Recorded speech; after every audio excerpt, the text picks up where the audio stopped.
Welcome to the Sunday Session podcast on NRL.com. My name is Chris Kennedy, and with me, as always, is Kenny Scott. Kenny, thank you for being here. Thanks for letting me show up once again. We will be taking you through all 8 games from round 2. We're going to talk about the Titans-Broncos game first up, because this week our special guest is a try-scoring prop from the Titans, Jamin Jolliffe. Jamin, thank you for being here. Yeah, thanks for having me. Made a terrific win over Brisbane. I know you guys would have been a little bit disappointed about how round 1 panned out. So nice to get the first win in the bag. Nice to get a win at home, and nice to get over the stripe. Yeah, no, it was good. Obviously, round 1 didn't go to plan. I thought we were pretty poor in attack and defence. But we had a good week of training, and we knew that the local derby was the big one. We've always been the little brother, and we wanted to get it over the Broncos. And our first home game as well. We had a good crowd there, and there's a bit of expectation, a bit of hype, and to be able to deliver against the Broncos was pretty special. Got them a few times in a row now. When can you start calling them the little brother? I don't know. I'm not too sure, I guess. We'll wait and see. Mate, it's just a curious stat that emerged from this game. You guys scored 5 tries, and they were all forwards. I think big day for af8f got over twice. Yourself and Jared Wallace, the big props, one apiece. And then Aaron Clark playing at hooker got the other one. Apparently it's 2004 is the last time that happened in an NRL game. Oh, really? Yeah, right. No, I think obviously the new rules and that, the speed of the game is getting a bit quicker. And I think that you're starting to see it a bit more now. A lot of tries being scored through the middle. I think we did well. Just we got good shape there on the line, and just to be able to execute it was good. Kenny? Jamin, last week you guys could have said that you got pushed around a little bit by the Warriors in round 1, but this week you and your fellow forwards really stood up. I mean, you bagged a try, plus I think 3 out of the 4 scores were done from the forward pack. Was there anything different done at training amongst how the forwards would work as a team and going into round 2? Not really. We knew what we had to do. I just think we just did show up the right mindset against the Warriors. At the same time as well, across the board, we probably weren't up to standard. In the Warriors game, there were several times there we could have pulled the trigger and probably got across the stripe, but didn't get there. And I think not backing ourselves, we didn't have the confidence. And then just a few poor decision-making errors online as well. We spoke about it during the week. The middles got together, and even before kickoff, we said, no tries through the middle. Let's be rock solid. Have a bit of pride in our line, and we want to make Seabus a bit of a fortress for us. I thought we defended our line well. I thought we scrambled a lot better. Yeah, I definitely would agree. Jamin, you obviously had personally a breakout season last year, really established yourself in that forward pack. Heading into this year, Big Tino shows up, David Fifita shows up, Herman Sa shows up. Suddenly there's some real competition, some real depth in that forward pack. You've obviously, players always talk about competition sort of makes everyone a bit stronger, but early doors, that seems to be the case with you guys. Yeah, no, like I said, the competition always makes for a better squad. It keeps you accountable as well for your own performance. Each week you've got to make sure you're going out there doing your job, doing it well. Because if you don't, there's other people there that will take that opportunity. So it's been really good. The new boys that have come in have really picked up the standards, especially Big Tino and Dave. They just bring that aggression. They're still young, but they've got a lot of knowledge of the game. They've played at the top level. So they've been really good, and I've been really impressed with, especially how Tino's sort of he's come from Melbourne, and he's been a real leader in the middle. And even our other big fellas like Jared Wallace, he finished the year off really well last year, and he's just picked up where he left off. Now he's playing good footy, he's aggressive, he's fit and strong, and Moe as well. So I think all around having those boys come in has really driven everyone who was already at the club. One guy I did want to pick your brain about is Ash Taylor there in the halves. I think we all saw last year he really sort of blossomed and looked like he had his confidence back. Now, we've all known for a long time that he's a talented player. He's got all the tools to be a good halfback, but I don't recall seeing a game where he was rocking blokes in defence like he was against Brisbane. He forcing turnovers. I think Jordan Ricky might have won one and lost the ball. What's changed with him? Like he was really sort of up for it in that game. Look, I don't know. I only sort of met Ash last year and I started playing with him. I don't know what was going on before then, but I know the time I've been at the club, he's really been enjoying his footy. And since Jamal's come in, they've sort of built that partnership. They're starting to really work well together. And it just everyone as a whole, we're all really tight knit as a group, and that makes for a better sort of environment around the training and that. And I think Justo as well, he's probably played a big part in that. Really sort of revitalised Ash's sort of desire, and I think he's been going terrific. And he's great at training. He's a real leader. And yeah, like on the weekend, I didn't know he could defend that well, but he was smashing blokes and he was forcing errors, and it was unreal. And you know, we really we went well off the back of that. You know, we sort of capitalised on those errors and managed to get some points on. You've obviously got it's a double Queensland derby in a row. You head up to Townsville next weekend. They're obviously 0 from 2, so you know that they're going to be absolutely stinging to get a win. Have you had a chance to think about what lies in wait up there yet? No, so we haven't been back in the training. We did our review, so we've addressed last week's game, and we'll move on. Starting Monday, we'll get into the Cowboys. But yeah, like you said, they'll be firing. They haven't had a win yet. We're playing at their home ground, and you know they've got a lot to play for, and so do we. You know, we won't take them lightly, and you know I think they'll be really tough. But you know, I think if we come out with the same mindset as we did the Broncos game, I think we could you know, we'll go a long way to getting the win. Kenny, you've come from Wagga Wagga all the way up to the Gold Coast. What's it been like in terms of, you know, footy player in a regional centre to NRL player in a tourist mecca? Oh, it's been crazy. You know, like, I got a lot of people back home messaging me. Everyone back there follows the football, and growing up in the country, you know, whenever you got the chance to meet an NRL player, it didn't matter what club they played for, you're always so excited. And I know that, you know, just to have everyone back home follow me and really sort of supporting us, and even, you know, jumping on board the Titans, sort of just jumping on our backs, it's been really great. And yeah, just I don't know, honestly, you pinch yourself sometimes because you dream about it and you don't know if it's going to happen. But now I'm sort of living it, and I'm just loving it, and just, you know, every week's been just great. Awesome. Coming in, I mean, you, like I said, had a real breakout year last year. You're still only 24, so a long career ahead of you, hopefully, but maybe a tiny bit of a later debut than some other guys. Was that, you know, a couple of years plugging away in cups, sort of the last 2 years must, I guess, seem like a bit of a whirlwind still? Yeah, I think obviously I went through the 20 system.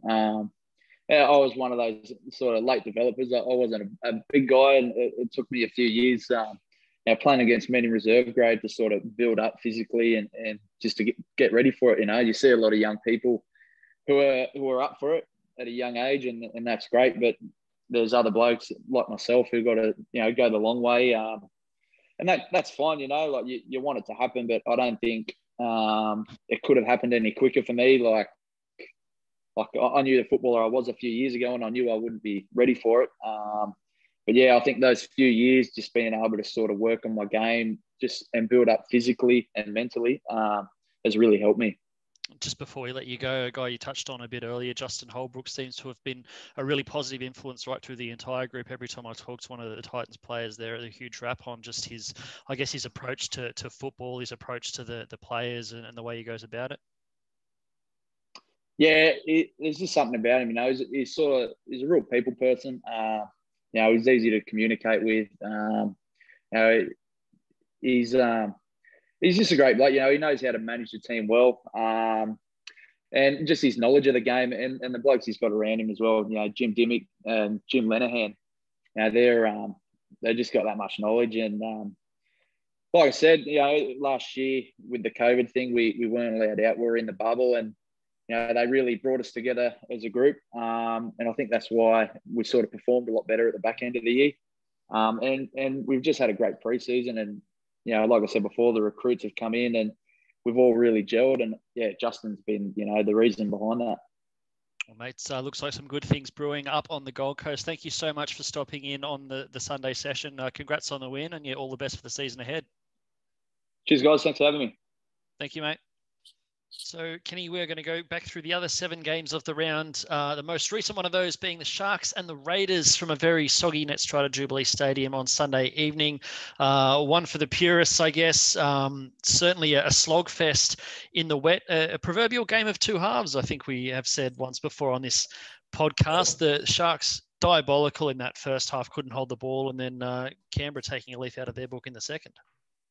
Yeah, it was a really strange one, wasn't it? I think both teams should be happy, but also incredibly disappointed with the result. Like, it's odd that you, like for the Raiders, it's odd that you walk away with a win thinking like that was we played really poorly and probably don't deserve that, at least if it's all judged on the second half. But yeah, that first half was all Raiders, wasn't it? Like they were just relentless. I thought it showed the type of team they are. To be honest, I kind of forgot about how good the Raiders could be. I guess an off-season will do that to you, but their attack, at least in terms of energy and effort, was endless. It seemed like just wave after wave of Raider running at the Sharks, but the Sharks managed to hold them out. I don't know, like I couldn't really work out if it was just pure desperation in defense from the Sharks or if the Raiders just lacked a little bit of polish in finishing off their attacking raids, because it seemed like that's all the first half was. The Raiders attacking and the Sharks defending, and the Raiders, and what was it, halftime? 6-0. 12, no, it was 12-0. Sorry, yeah, because the Raiders scored that last try, like with 15 seconds to go in the half, which probably broke Sharks' hearts a little bit, but still, they should have or could have been up by a lot more. So, yeah, as you said, game of 2 halves, and then at the second half, the Raiders just couldn't score a point. It was quite amazing considering the first half they had. But yeah, a real noodle scratcher, that one. I was watching the stats pretty closely, and Cronulla at one point late in the first half had 36% possession for the game, and I think they finished it just over 50%. So much did they dominate the ball in the second half. Yeah, 51% for the game as I look at the live stats. So they actually had so much ball in the second half, they finished up with more ball for the match despite hardly seeming to touch it in the first half. You certainly have to credit their defence. I think 6 line breaks to 1 it finished up for Canberra Sharks, like you said, defending their line pretty much the whole first half. They scrambled really well. As shocking as their handling was, their desperation defence was really good. I don't know what happened to Canberra in the second half. They just started like they unraveled. They just started dropping the ball, like giving away silly penalties. There was that huge flare up, 8 or 10 minutes to go. I think Moylan shot out of the line and rocked Hudson Young, and then Magoulias hit the ball free, and then suddenly everyone's running in and grabbing jerseys and doing the fake headbutt thing where you rub your forehead. Yeah. I mean, it got a bit heated towards the end, didn't it? And I think that's probably just through, like you said, the frustration of the Raiders. It was quite amazing how poor they were in that second half. And you got to feel for, like on the Sharks side, you got to feel for Chad Townsend, because he personally, he is going to say he's going to feel like he lost that game because he only kicked 1 out of 4. Had he kicked, not even all of them, they would have won the match. But if it weren't for his calm head in that halfback playmaking role, they wouldn't have scored any of the tries that they did. And it's a leader like him that helps the team get through those tough periods where there's just no possession, to know that like the tide is going to turn and to stay solid and to lead them in defense as well. So everyone already knows that Chad Townsend's a great player, but you just know personally he's going to wear that one, and it's he obviously shouldn't. Yeah, I tend to agree with you. I thought goal kicking aside, I thought he had a terrific second half. He really started to pull the strings. He obviously set up that try with the grubber. He kicked well. I think he missed 6 or 7 tackles in the first half and barely missed one in the second. So he really turned things around for him in the second half. He looked shattered when that last kick sailed wide. And that was the toughest one that he had. The first conversion that he missed was pretty gettable. Certainly by sort of any NRL goal kicker standards, and the next one he missed was harder than that, and then the one to tie it up at the end was obviously right from the sideline, and you really need to nail the kick to have any chance of getting those ones. So yeah, I hope he's going to take it hard, but they haven't really found a goal kicking solution since James Maloney left. You've seen Val Holmes has taken some, I think, if I'm remembering that right. And obviously Moylan has been there, so they've sort of gone through a few and haven't really nailed one, and it's proved costly on quite a few occasions, and once again in this game. Anyway, enough about that. Let's talk about your Tigers and what went wrong with them. Roosters, again, red hot, 2 massive wins, 2 games in a row, Manly last week and Tigers today. It was just that double Leilua Brooks left edge was just a mess. Yeah, this was surprisingly, this was a really hard loss to watch, because normally you would go into a match Tigers versus Roosters with zero expectation, and I did. Like, so the two things were always going against the Tigers in this game. One, it's the Roosters; they never beat the Roosters, and the Roosters are a red hot team anyway. And 2, it's a milestone game, so 150th game for Brooks, and Tigers never win milestone games for their players. They just don't. I think every single Tigers, air quotes, legend or hasn't won 50th, 100th, 200th, whatever it may be. They don't win them. But this was, like I said, did not expect them to win, but this was hard to watch. It was just an all-round diabolical performance from most of the team. Luke Brooks had, I don't want to sit here and bash Luke Brooks. His running game was excellent in parts. His defensive game was quite poor, and his kicking game was really poor as well. There was one moment in the match where he made a great run. He did a line break and sparked this great attacking raid. They got tackled just short of the line, and then it was 5th tackle, and he just booted it out on the foot, booted it dead for a 7-tackle set back to the Roosters. So many times when the opportunity to build pressure was there, that just the pressure just got let off by a poor kick. I'm not really sure what's going on with his kicking game at the moment, but it just hasn't been it's not up to his standard, I'd say, for these first opening 2 rounds. And yeah, defense down that left edge, it was just, you could tell, every single time the Roosters got the ball, that's exactly where they headed. Luke Keary just had eyes for the Leilua brothers, and that's it. And they had massive success. Again, we harped on about it last week with Brett Morris, but wow, what a game he had. It was spectacular to watch, but still back on the Tigers. Some highlights, like Dane Laurie, I thought he had an excellent game for most of it. He's a highlight for us at fullback. He was pretty solid in defence and had some great attacking spark. Again, just out of nothing, would create a break or a half break to get the team moving forward. But that was, as a fan and even as a neutral, that was a hard game to swallow, and it really changes my expectations for the team this year. Unless maybe that's rock bottom and they'll bounce back. The Cowboys in 2015 lost their first 2 games, and they went on to win it. So you never know. But it was pretty poor. Might have been, it was at least 3, I think, Cowboys lost. They started really poor that year and then won. I was just disappointed with how unimaginative the attack seems. Just so many one-out runs and just not really throwing anything. I know you've got to earn the right first, but the game went on. They just weren't really testing the Roosters' defence at all. As you mentioned, obligatory shout out the Morris Twins Appreciation Podcast that we run here on a Sunday night. BMOS added again a beautiful chip kick for Tedesco's first, finished up with a hat trick of his own.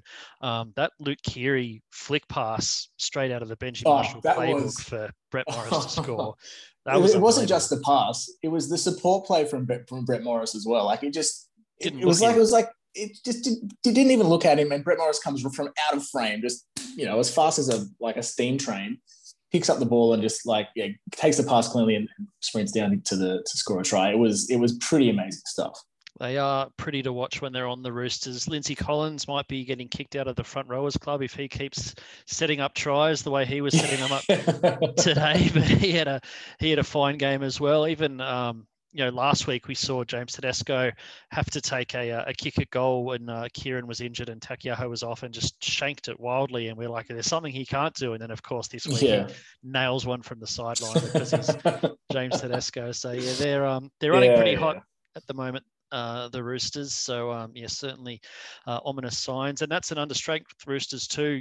Crichton was out, Friend was out, Verrills and Radley still not back, Cordner's still out. So a few of those, I think Radley's back in a week or 2, Verrills a few weeks after that, and Crichton obviously next week. So not even their full strength team, the Roosters. So they're number 1 with a bullet on for and against after 2 weeks.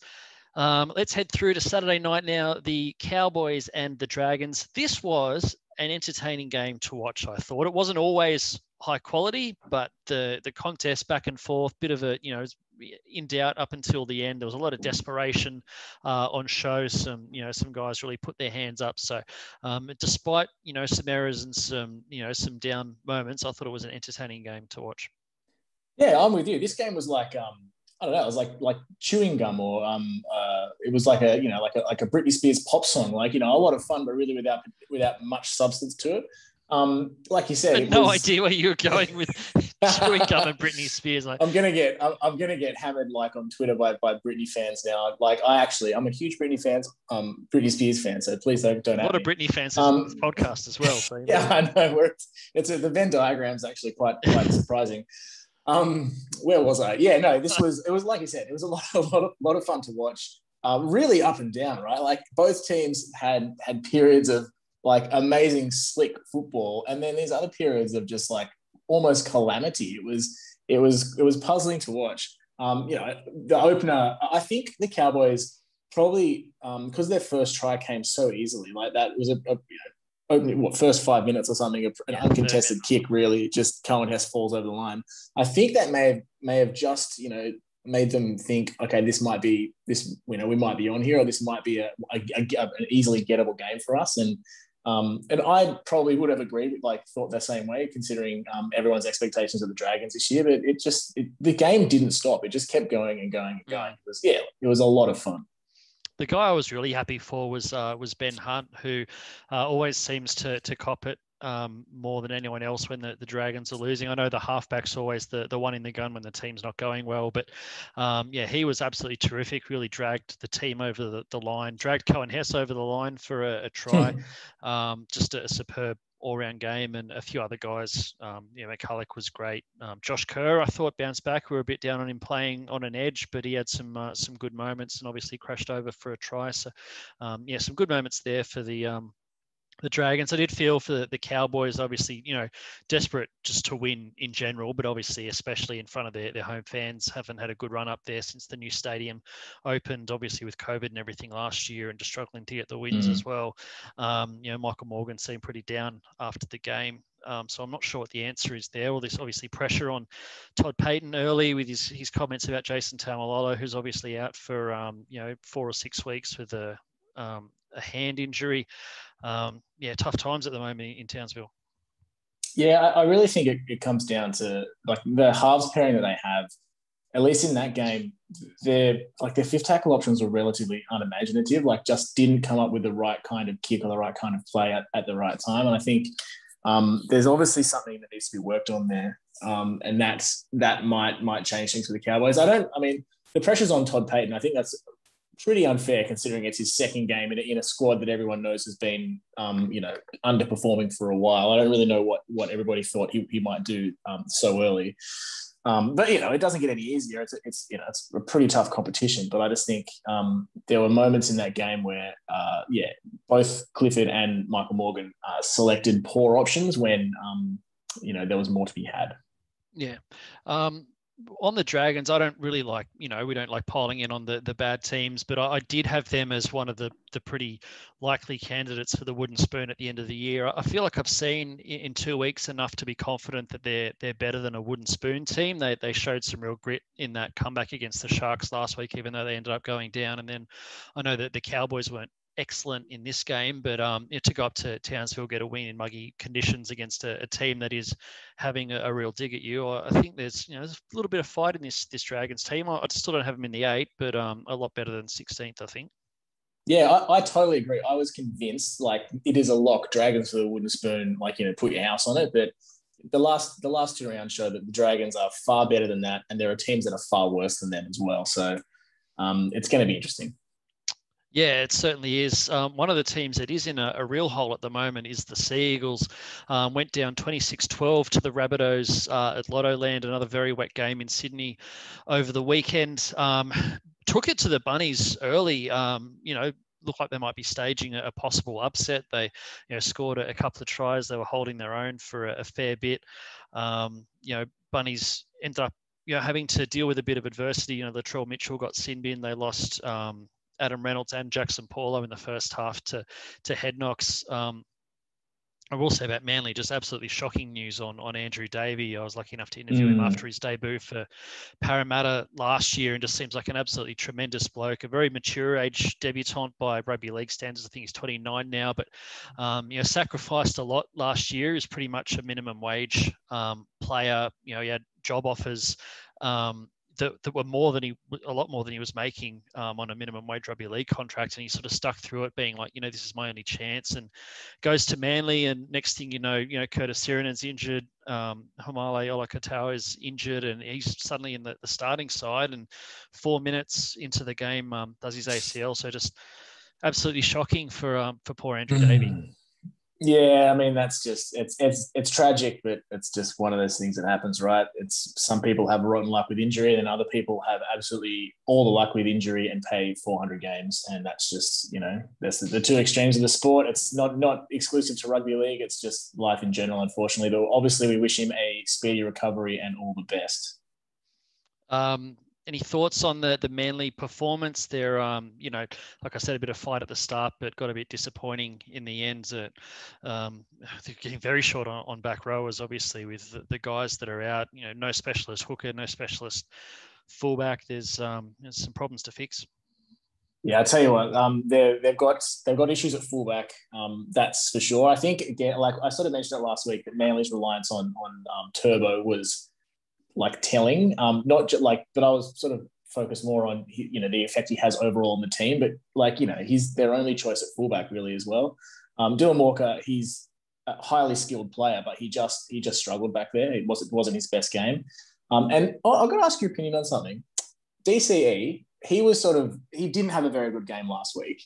I don't think he had an improved performance this week, but I think he looked really, really angry the entire game. What do you think?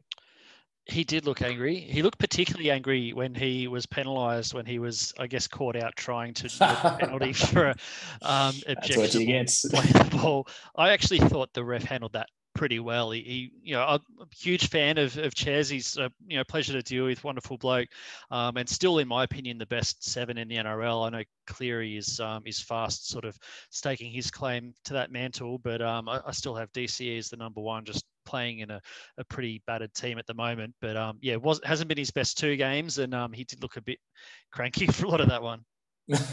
Yeah, and I'm glad you highlighted the penalty he conceded for milking, because it was clearly he was milking it for all it was worth, and hats off to the ref for calling him or calling any player out on doing that, because it's rare that happens. That was they coughed up possession on that penalty, so some people would have thoroughly enjoyed that. But yeah, I just thought he looked angry, and I don't mean that in a good way. I think it was almost distracting him, this sort of the frustration or anger that it looked like he was playing with.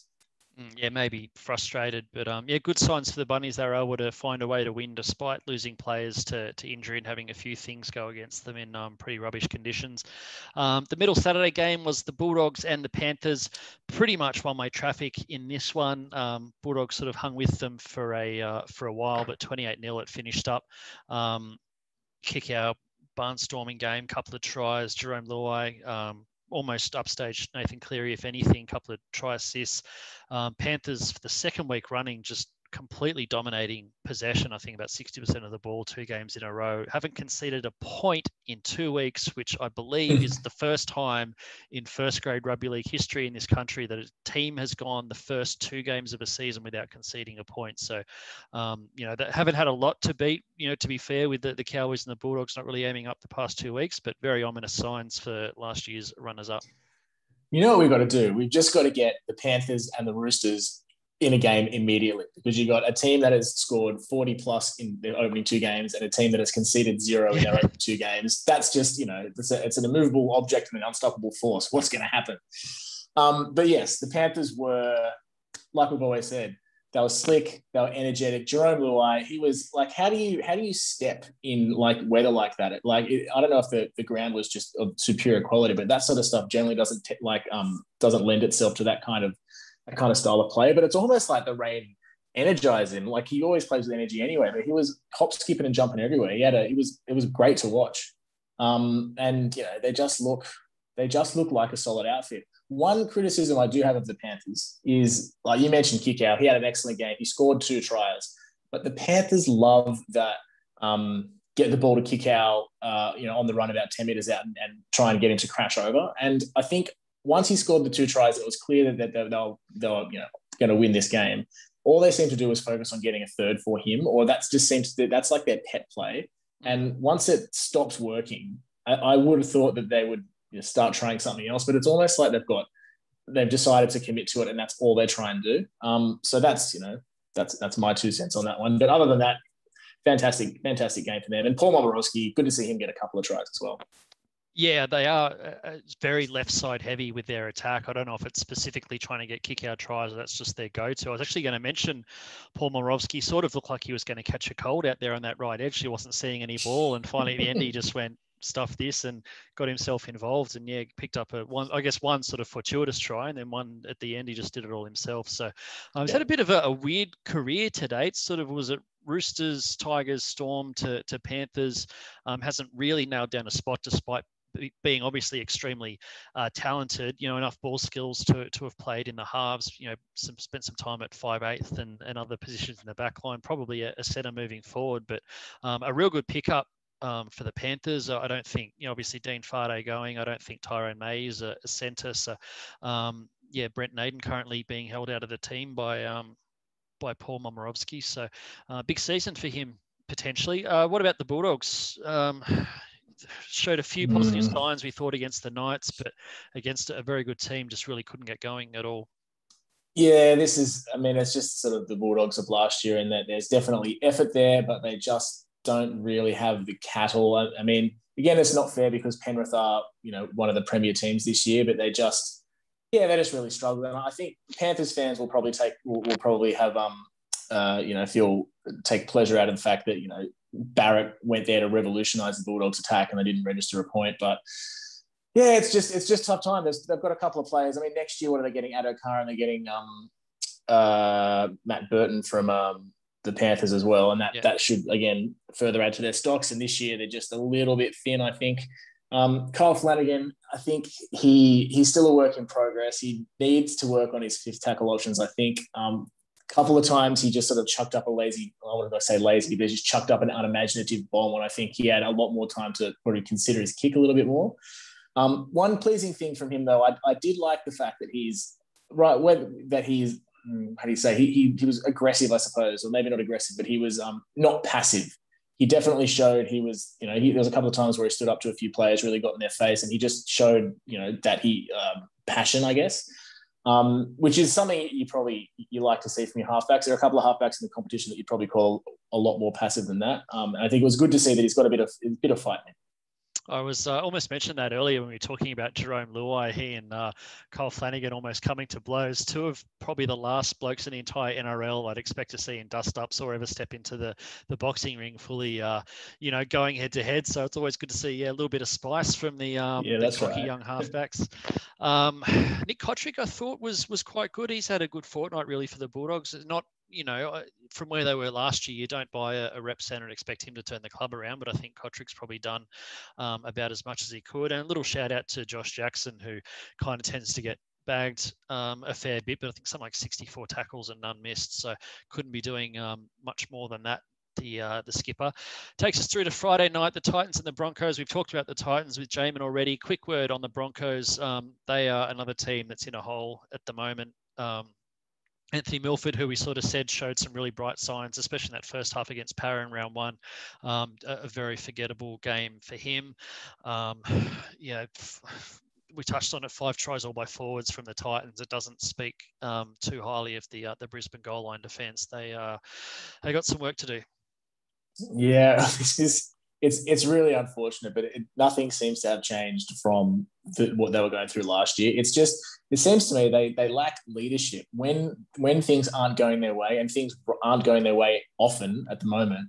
They just don't have someone that can sort of, like, compare it to the Sharks game that we just spoke about that happened tonight.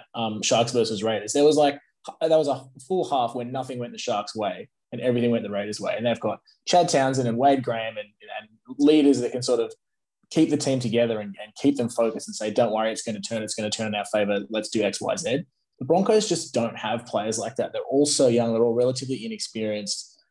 They just don't have anyone that can just sort of grab the team, bring them together, and work them through the game.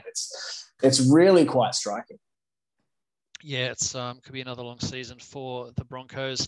The earlier Friday game, the Warriors and the Knights. I tipped the Warriors in this one. I was feeling good about it for a fair bit of it, but credit to the Knights, they got there in the end. What'd you make of this one? Yeah, I tipped the Warriors for this one as well. I suffer from consistently underestimating the Knights and probably overestimating the Warriors somewhat. Maybe it was more I tipped the Warriors because that's who I wanted to win rather than who I thought would actually win. But this is another strange one because it might surprise listeners to know that once you come, like on Sunday, it's really hard to remember everything that happened on Friday. So Sunday morning, I like to go back and watch the extended highlights of the Friday night games. And I was watching this one, and that extended highlights package of like 12 to 15 minutes, all the highlights seemed to be for the Warriors. There was like the Warriors seemed to have been in control for this whole match, yet they didn't win. It was just, and that's how it felt like watching it happen. It always felt like the Warriors were going to, it was a bit of, shot for shot. The scores were relatively even, but it just felt like the Warriors were going to end up winning. And then Bradman Best, he lives up to his name, right? He just came through with the goods, and and well done to Newcastle. It was a gritty win for them. Yeah, it was an easy afternoon for the headline writers. I think that one. Yeah, he was fantastic. He stole the game for the Knights at the end. Warriors. I mean, plenty of good signs. To me, this is probably was almost the second best game of the round. Really, we're about to talk about the best one, but I thought it was pretty high quality. Really, I quite liked what I saw from both teams. Yeah, I really liked for the back on the Warriors. I thought Ben Murdoch-Masila had a great game. He's like I had reservations about how he would go after spending so long in the Super League, just because it's rare that a guy comes from the Super League. Like, granted, he left when he was probably in his prime, I suppose. But it's rare that someone goes to the Super League and comes back a better player. I know he's done really well in the Super League, but we all know that it's just probably just a different level of competition. But it's only 2 games in, but he's really done quite well. He did have one lost ball over the line, but I'd put that down to the pass rather than his handling of it. It was flung right at his head, I think. But yeah, really, really, really good signs for him.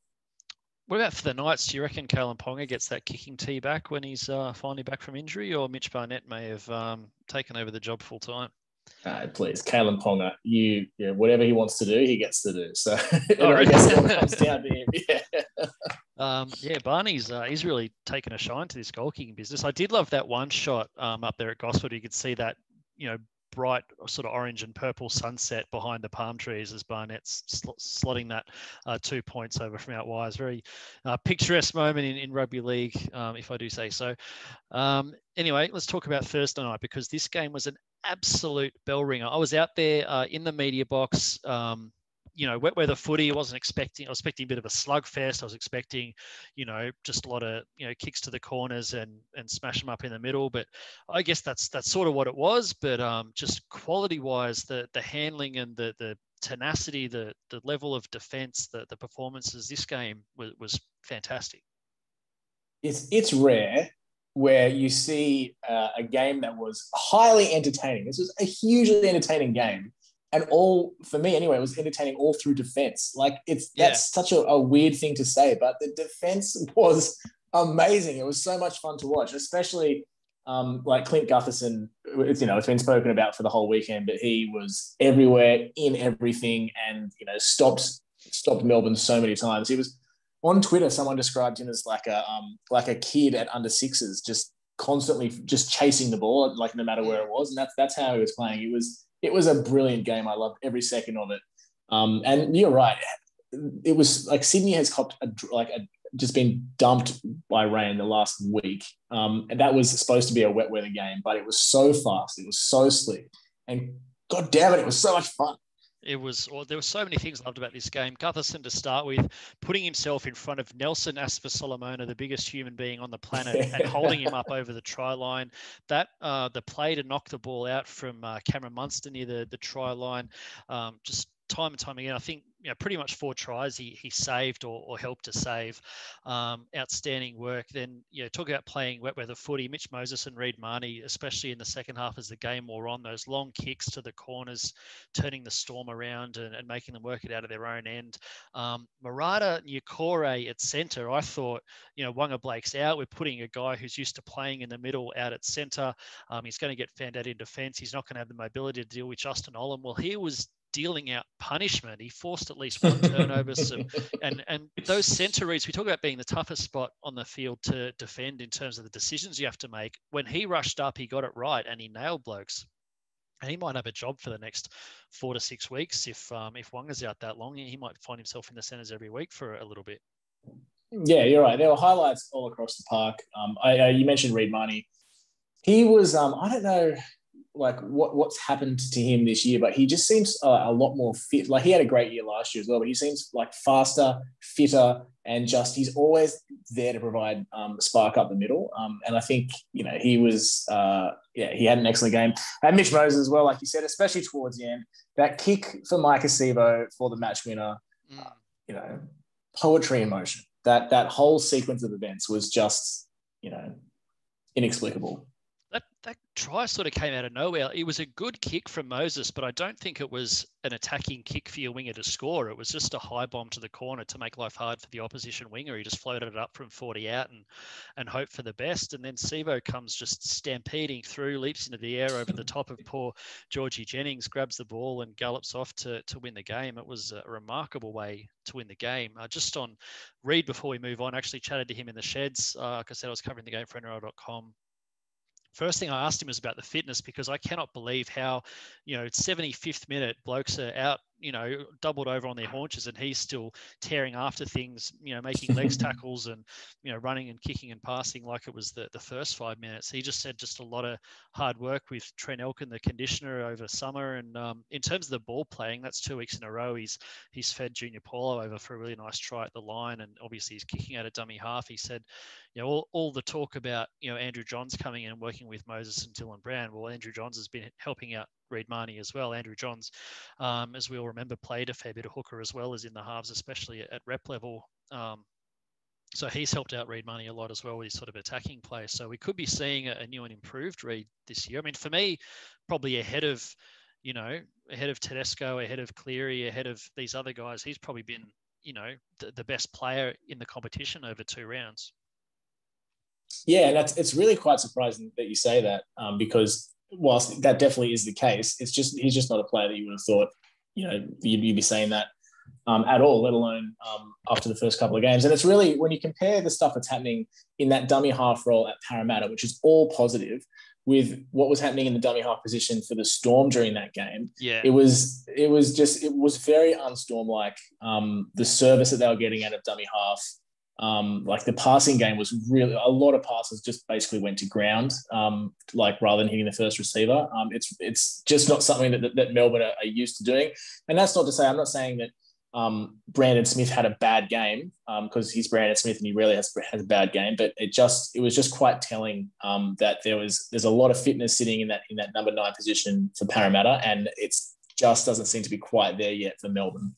Yeah, it's an interesting one. Craig Bellamy after the game pretty much said we're still learning to play and to win without Cameron Smith. Obviously, the first season in almost 20 years that Smith hasn't been there, and it was a game that Smith would have relished. You can just imagine him in that game doing that, kicking for corners and holding up the passes and finding the perfect option and controlling the pace of the game in that way that he always did. And Brandon Smith, Craig Bellamy actually praised him quite strongly in terms of the game that he had. But I agree with you. I think there were a few really dusty passes, particularly late in the first half, early in the second half, before he got interchanged for a rest. He looked really, really gassed. Cameron Munster looked like he gave him a pretty big bake as they were coming off at half time about the quality of a couple of passes that he received out of dummy half. There was one in particular, I can think they were on the attack, and he sort of looped a big pass that Munster had to pick up off his bootlaces. So they're obviously missing Harry Grant, who's still apparently could be another 4 weeks away, Craig Bellamy said, with that MCL injury that he suffered in the trials. But all of a sudden, dummy half a bit of an issue for the Storm. Yeah, and this is just it just goes to show what a privilege it would be to have a player of the caliber of Cameron Smith in that role, in a leadership role, as like fit for every single game. So it's not even something you have to think about. And it will be really interesting to see how they handle these next 4 weeks without Harry Grant. Even with Harry Grant, like he's no Cameron Smith. So the expectations of Melbourne of what happens in that hooking role is probably way above where they probably should be. So yeah, I mean, Melbourne have been rock solid for a decade, and I mean, they're still an excellent team that have played excellent games. Not to say that they're going to start losing all of a sudden, but it's just, you can see a little chink in their armor suddenly become apparent. Final shout out before we wrap this podcast up to Isaiah Papali'i off the bench for Parramatta. I don't think I've ever seen a home crowd embrace a new signing quite as quickly as Papali'i's been embraced by the Bankwest faithful the second he came on, or even when his name was read out when they were doing the teams at the start. A huge cheer just purely based on his monster 200-metre effort against Brisbane last week. Supreme again against the Storm with his defence this time. I think it was 43 tackles, just really turned the tide in the middle, and it did so much of that clean-up work around the ruck. So Parramatta, I think they were suffering a little bit last year when Paulo and Regan Campbell-Gillard and Nathan Brown were off. But Papali'i's really turned that around, and they're really not losing anywhere near as much when the starters are off now. So a whole other string to the bow for the Eels in 2021. All right, you heard it here first. Eels for premiers from No. No. Did not say that. Moderate the expectations. Anyway, that's all we got time for. Thank you, Kenny, once again for joining me on a Sunday Session podcast. We're back this time next week to wrap up round 3. Thank you.